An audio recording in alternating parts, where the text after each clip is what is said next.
Hello, today I'm going to explain about how to use a self-designed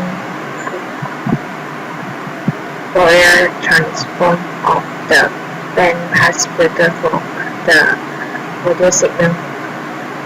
Before we proceed to the coding part, let us to listen the original sound signal.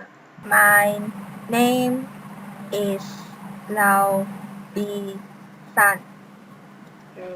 This is the original sound signal. So first of all, we need to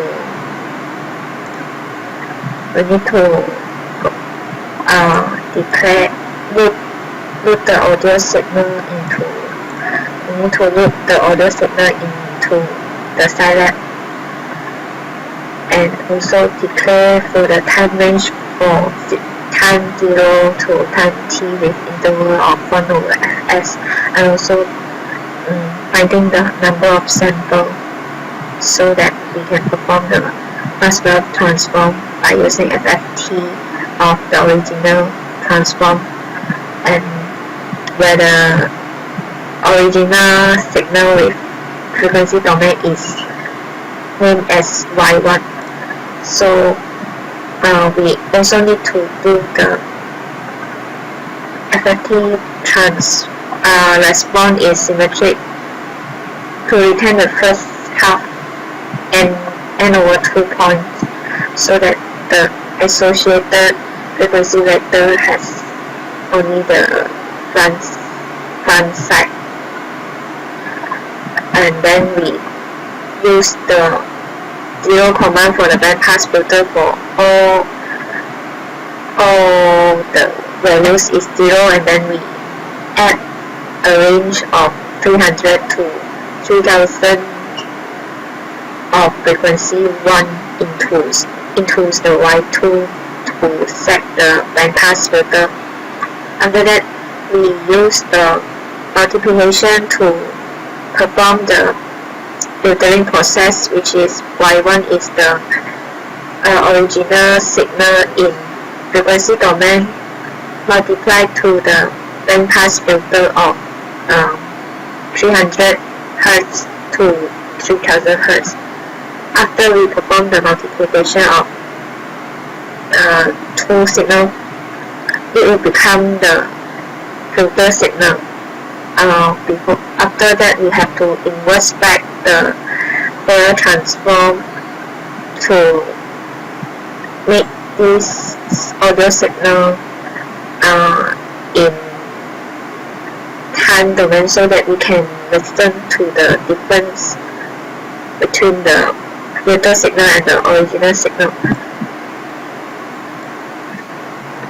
And also we use to subplot five graphs in one graphic window, so that we can see the difference between all the signals and compare it easily.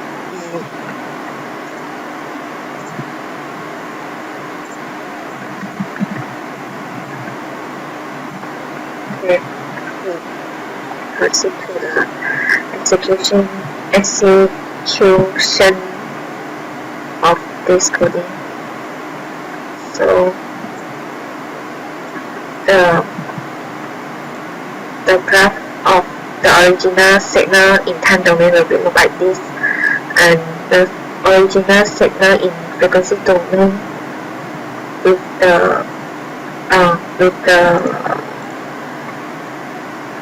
the FFT signal is between 0 to 0.5 sampling frequency is look like this, and then the ideal bandpass filter is look like this from 300 Hz to 3000 Hz.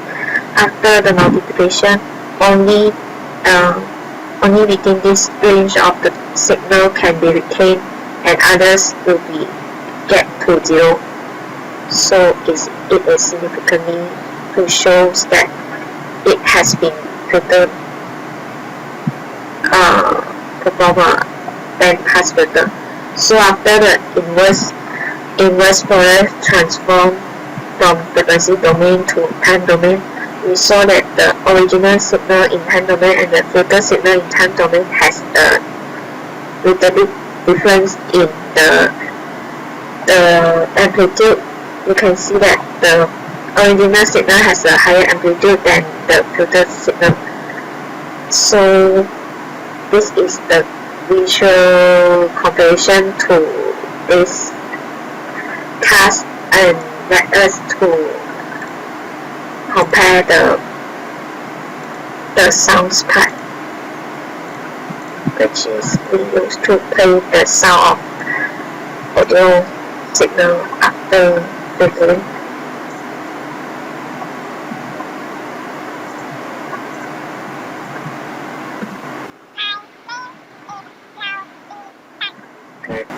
We can clearly to listen that it has a very big difference between the original signal and the filter signal. The filter signal has a softer and a higher pitch of sound. I think that's all. Thank you.